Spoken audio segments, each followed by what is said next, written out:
everyone, I am Rebecca from ChemKnits, and today we are going to dye some superwash wool yarn using a combination of food coloring and commercial acid dyes. Now, technically, artificial food coloring is a type of acid dye. You can use a lot of the same techniques back and forth because it behaves very, very similarly. The main difference is that commercial dyes have been developed with dyeing fibers and fabric in mind, and food coloring has not. Those are colored molecules that have been approved for human consumption, but they do vary based on country lines and things like that.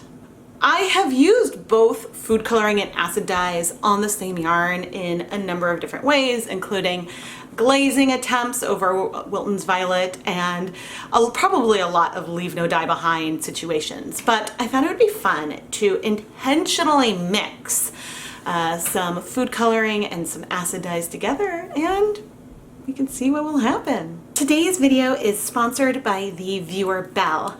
Belle, thank you so much for sponsoring this episode of Dyepot Weekly and requesting that I do some combinations of food coloring and acid dyes. I am really excited to see what we end up with. We started off exploring the food coloring Wilton's Violet, that is an icing color and one of my favorites to work with, that contains blue 1 and red 3. And then we also used the Wilton Colorite food coloring in base pink, which is just red number 3. This will strike to yarn really, really fast, and maybe we'd be able to see some color breaking when we mix it with silver gray. So I ended up in half a cup of water dissolving 1/2 teaspoon of Wilton's Violet. In another cup, I had about 12 drops of the base pink. I had to switch bottles in the middle. And then finally, I took 2 tablespoons of a 2% stock of Dharma Silver Gray, which is about 0.6 grams of dye total. And this is the dye for our preliminary experiments. The yarn today is Knit Picks Swish DK, which is 100% superwash merino. If you'd like to learn more about the yarn base, I do have affiliate links in the video description. I have pre-soaked the yarn for about half an hour in just plain tap water at room temperature, which I like to do before dip dyeing. I don't want extra acid in the yarn, but I want it wet so it can absorb the color nice and easily. In my dedicated stainless steel pot, I had 8 cups of water and stirred in our silver gray. Then I added 1 tablespoon of white vinegar, heated things up, and added the red number 3 mixture right before starting to dip dye the yarn. I like to add food coloring as late as possible to acid because red 3s in particular can start to crash out of solution. When I was dip dyeing the yarn, I quickly realized that the gray and the pink seemed to be binding to the yarn at a very similar rate, giving us this more rosy color. At this point, I realized that we probably would need to do a control, and so I started planning to do a similar dip dye just without the gray, so we could just look at red number 3 to see the big color difference. I had hoped that since red 3 can strike to yarn so fast, that we might see some breaking, see some purples, maybe pinks with then a little bit of a gray finish, but the rates of absorbing seemed to be really similar, which was really useful and got me thinking that maybe if I want to see breaking by combining acid dyes and food coloring, maybe I should be adding that blue 1, that blue that absorbs much slower. But I also knew we would be looking at Wilton's Violet in a bit and we'd have the blue in there. So there is a distinct difference between using just red number 3 on its own and adding the silver gray. As I mentioned near the beginning, food coloring and acid dyes bind to yarn via a very similar mechanism. Food coloring is a type of acid dye. It's just that what they're developed for is different. If you want to dye yarn with food coloring or with acid dyes, you need a protein-based yarn. And so wool, and especially superwash wool, is a great candidate for that. And then you need heat and acid. And so we have all of those elements here today. I was very happy that we did have a distinct difference with the addition of the gray to the red 3, and was really hopeful that we would see something similar with Wilton's Violet. I combined the 2 tablespoons of our 2% stock solution of silver gray with our half teaspoon of Wilton's violet food coloring. And that half teaspoon is about the amount of violet that I like to use for 100 grams. So there was a lot of violet that was there. Wilton's violet is my favorite because since red number 3 strikes so fast and blue 1 strikes so slow, you can get it to break and separate into these beautiful pinks, purples, and blues through dip dyeing. And that is something that I really, really love to do. I hoped that the gray would shift the tones a bit, but as I was dip dyeing, I realized this doesn't look that different to when I dip dye with just Wilton's violet. And so I decided to also add a control to this one and set up another dye pot, again starting with 8 cups of water and 1 tablespoon of white vinegar. That's the starting point I like for most of these things, and tried it again with just Wilton's violet. And there are some differences, but it might just be that I wasn't accurately measuring out the food coloring because I was sort of estimating a little bit today. I was hoping more to show something qualitative versus more quantitative, and I wasn't satisfied because I wanted something a little more extreme, and so I decided to take this footage, add a voiceover, and then we're going to start fresh tomorrow and try some different mixtures of food coloring and acid dyes. I washed all of the dip dyed yarn in cool tap water with a little bit of dish soap, and then realized we had a little bit of some leftover violet. I have a little bit of leftover dye that was in one of the cups. This pot is mostly cooled. This isn't like a full amount of violet, but it is some. And I have a skein of some Stroll fingering weight yarn, which is 75% superwash merino, 25% nylon. Oh, the pot does have a tiny bit of warmth in it. It's a bit lukewarm, and we're just gonna add it. I forget now if there is acid already in this pre-soak, in the pre-soaked yarn or not, but you can see in here that we do see breaking. You see areas with more blue, areas more pink, and I'm seeing sort of pink at the end, which I think happens when there's higher acid. I don't know. But anyway, I am gonna now just heat this for, gosh, I guess I'm gonna heat this for 20 minutes because the pot is only lukewarm at the moment, but you can see that the colors were striking really fast. And we've got this beautiful pastel. So after I heat it for 20 minutes, I'm gonna let it cool, and then I'll wash it off camera, and I'll make sure to include it with our conclusions. You might notice that I made a change to the direction of this video midstream, and that is because when I mixed a little bit of gray with just the red 3 with that base pink, we had a dramatic result. Not in terms of breaking, but it shifted the color a lot. But that same amount of gray with a lot of Wilton's violet, no, didn't really do anything. It wasn't enough, and I think the cool tones just didn't shift things. So I want to combine that breaking we get with food coloring with acid dyes to shift the tones into something different. So let's mix violet and brown. Let's try it. This time in the pot I have 10 cups of water, I think, and we're gonna add just 1 tablespoon of white vinegar for the start. This is to have the acid be a little less acidic than we had last time, to make it easier to capture those blues on a superwash yarn. And let's go mix up our dye. I'm gonna start by adding a 1/4 cup of a really old 1% jacqruard brown stock solution. This should be fairly pigmented this time. And then we have to decide how much violet we want to add to this. But I'm still gonna add that violet right at the very last moment. The brown can heat up with the dye pot as that heats up. I don't think that that should be an issue. Here with our violet, and we've got a good heaping, a nice heaping 1/4 teaspoon. So it's a little bit over, but not quite the half that we often use. A 1/4 teaspoon of the violet food coloring. This gives a lot of pigmentation on its own, and I'm dissolving it in warm half cup of tap water like before, so that way we can have it to dissolve. And so once our dye pot is hot, we will start dipping. Okay, let's do this. We're gonna put in our violet. There's a tiny bit left in the cup, but not much. We're gonna stir this up. Ooh, ooh, ooh. So jacquard brown is a bit of a yellowish brown. Okay, Rebecca, go slow. I always say that, but then, ooh. Okay, so we've definitely shifted.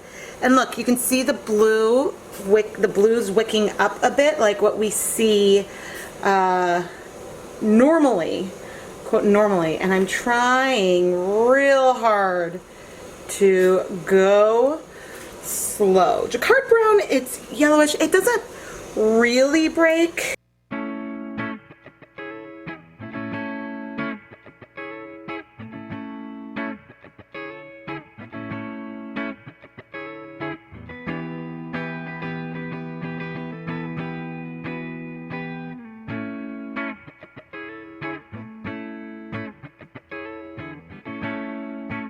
Sorry about that, my dog was barking.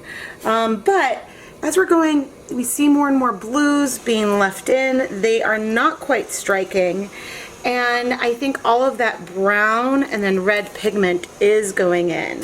So now at about 2 minutes after we started, I am coming in with the rest of this. And we've got a sort of aubergine to a little bit of a teal color there. This is not quite the color I expected. I think I thought things might shift more brown and green than they did, but really everything like this is all about the proportions that you see. So what I'm going to do now is just add a splash of vinegar, especially over that blue edge, just so that way these colors can sort of strike onto the yarn. This is really, really beautiful. And whew, I'm trying to think, but all right, let's let this sit for about 10 minutes. The colors have mostly cleared, but we'll let this sit and go chat. So this exact color used about half as much Wilton's violet as I might use on its own, and about half as much of jacquard brown as I would on its own.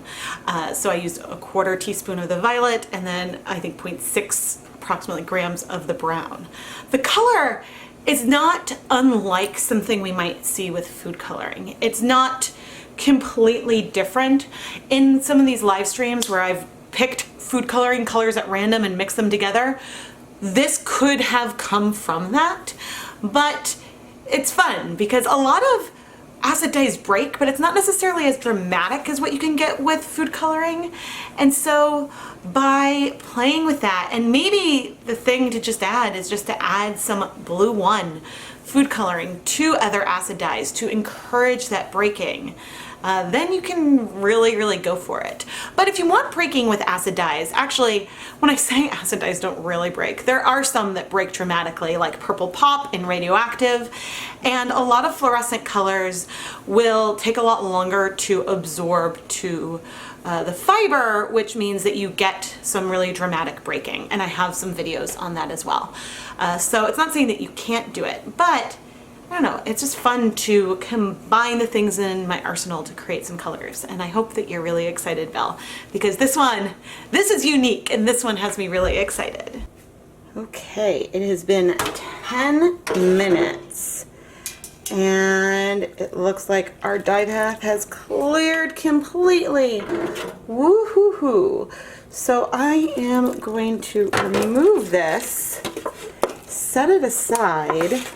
You know what this reminds me of, actually? This completely reminds me of some versions of Broken Black. It wasn't done with black food coloring. It was done with some brown and some violet, but it definitely reads like that. That is really, really funny. We already did a violet, leave no violet behind as part of this, but I've got some more, not just from this video, but I've got some other Wilton's Violet content coming up on the channel. And so I have we're just tossing this in There is a lot of acid in here. The heat is off, but I'll probably pop that back on in a little bit for about 10 minutes. But I think that this has mostly struck already. There's a tiny bit more pigment, but anyway, just like another fun pastel lavender type yarn. Anyway, I am going to turn the heat back on and heat this for 15 minutes, and then turn off the heat, wait for everything to cool so we can go wash it. I washed all of the yarn on the day it was dyed, and when I was looking at the two more classic Broken Violet skeins, I did compare them a bit, or tried to, and that was sort of the moment when I decided to go and try this brown mixture with the violet instead, where we ended up something that looks like Broken Wilton's black, but you know, we'll talk about that in a moment.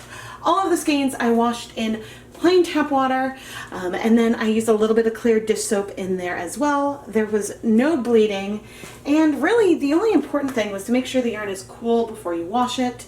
And then I took the yarn, put it through my Nina Soft spin dryer, and hung it up to dry so we could come back and give our final thoughts.